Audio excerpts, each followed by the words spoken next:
I want to comment on the recent civil war that's broken out on the political right.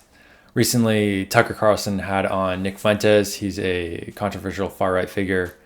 Ben Shapiro then criticized Tucker for not asking any difficult questions in that interview. Pretty soon, a whole bunch of figures across the conservative spectrum have been taking sides.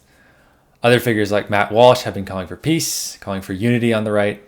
My perspective is that I think this conflict is ultimately healthy, and I'm bizarrely optimistic about what's going on. I noticed that the left failed to have a civil war. The moderates failed to criticize the extremists within their own side, and the extremists on the left took over the party and destroyed it from the inside. And so I'm actually encouraged to see pushback to the extremes that we are seeing on the right currently. I think calls for peace are understandable but misguided. We have to remember that evil exists both on the right and on the left. Not everyone on the right is my friend, and not everyone on the left is my enemy. I am on the side of the good wherever that lies.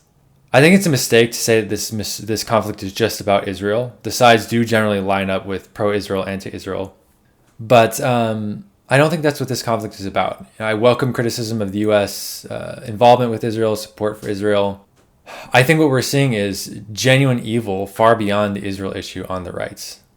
If anyone on the left were accusing Turning Point USA, that's Charlie Kirk's organization, of being involved in the murder of Charlie Kirk, the right would be furious. Yet Candace is doing this right now. Should we not criticize that?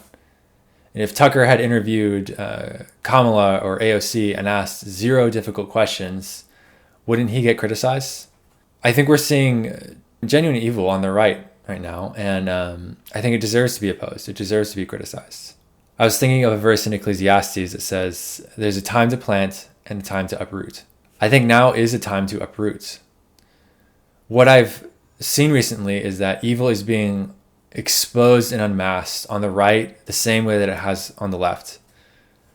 During the COVID era, the left's tyranny and the love of violence and the riots and the evil sexual ethics with transgenderism and transgender surgeries for children have really been exposed to the whole world. It felt like the culture shifted and the lights came on, and all of a sudden the evil that had been brewing for a long time, it just was unmasked. I have a feeling that something similar is going on in the right now, that in the confusion and the chaos, evil is trying to work its way into the right.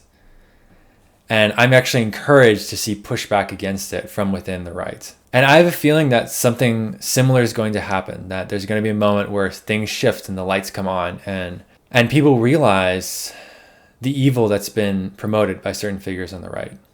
I could be wrong about that. But I just really have a feeling that now is the time to uproot. The time for planting and rebuilding will come, but I just have a feeling that that time is not now. Now is the time to let evil on the right expose itself and unmask itself. And I'm encouraged. I really believe the day will come when reasonableness wins the day. Reasonableness wins out. Wild conspiracy theories and accusations and genuine evil is not going to win in the end. That is not a long-term strategy. And I'm encouraged. And I hope that it happens. I hope that it happens much quicker on the right than it did on the left. I hope that evil is exposed and purged much more quickly, and I think that's happening. Those are my thoughts. Let me know what you think in the comments.